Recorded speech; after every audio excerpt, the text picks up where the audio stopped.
update ko kwi kurun chiro lare loka chana wa go long tin aliang te kut an kuru chu to kre loka ya generally che te ke wut jan me chi lat ke le won tan chiro lat ke je che ku lat ko tok jan da ma kwa jalo ko tok no hare ko bi yena len ke le point number 1 a janne no kurun chiro lat a kurmi dit a kurmi jiak a kurmi chi kuma chi tiam ke chi dak long a janne en bayde lañu na tay cha nak nat te la jukuma doron chol pa jut lañu je to mu wa tasman waja kamrar ba je no ja bej ke kuma long koromo so again point number 1 en chalat janne cha te ke damage mi di long ku kuma rawde janne kanware chicken kuma ke dejen chale to Sudan People Defense Force chicken ja ko konchup re loka long kan re ganwar chicken ja ko chuba doro chale tiam pasai chicken ja ko chuba re loka long ke nyam chum re ganwar long chaw chum na ko pajut mi chaw ko chobo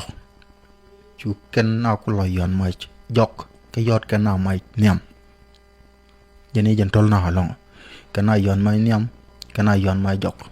ngoy ram ja ka bande cha bech kake jena man dongin chi nyogo beje long o cha mai dial cha ka kap mai ku me dial cha ka kap cha teng ne tidit ala torbiele tidit kon cha ka kap uline cha ka kap dei cha ka kap tek chero to kon cha kap chigodot ke spele mayu kana waidame jen kelen je nyogo lada no mo mulono chi karo dien bar ba che larbo no cho joji cho ena bulu che kume che lo moy ne ke ka dei ke cho moy ne ke mach jen kelen dong chu bay bolong o kume men chale to Sudan People Defense Force chero da ka roade rejmo che te nuare ti chu ti ay rejmo kan war ti ti ay to kan ti ay bang ci ko den loina ci ke de ci kan nak rejo e jaw joje te ke general noir me ci lo ga ti ay ba ci kan nak ni re ko ran kwa la ngai no na nyam te la ji wai ta ma kan ayu ka ka jok ci do ra lo tok dar e jana no mo me la ngala tok ne ko gon mi showa le ku me la ko re ga be ga yan kala mo kon la te ke ne ti ci bin ti ay rejo mo ti bana ba nak moy ram je ka bande jenne man dong ci tok no har te loy dina long ke ta en ci kan ko re mi ci kan win ga ja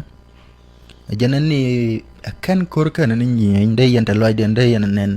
nen ka mach tu nung kare lo ka ke ba lo ben yan mai ke ban hor ba ben yan mai ba pele ba ben yan mai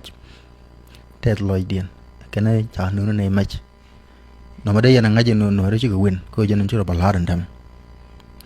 to e jan tan chalat kene tin chi loy ke tok no tu prom tok jana to tong no re kor mi ko do ala ka koran michana win SPLM ayu choro dalaka chi kuro hal bang kana wide army ko kuro me chatere lo khara mu ko wa we ke juba the good thing ejen di den cha nung ka cha ben tiama yen chiro baro dio je barang wona loade kana tin chikan melono we ko wa ka chi kon winning chi kon ko tung ne ko tung na ko pajut kana kuro chi aro den lar nó pan cái gì vâng các bạn, hiện tại mà nung gặp đến cái việc được mal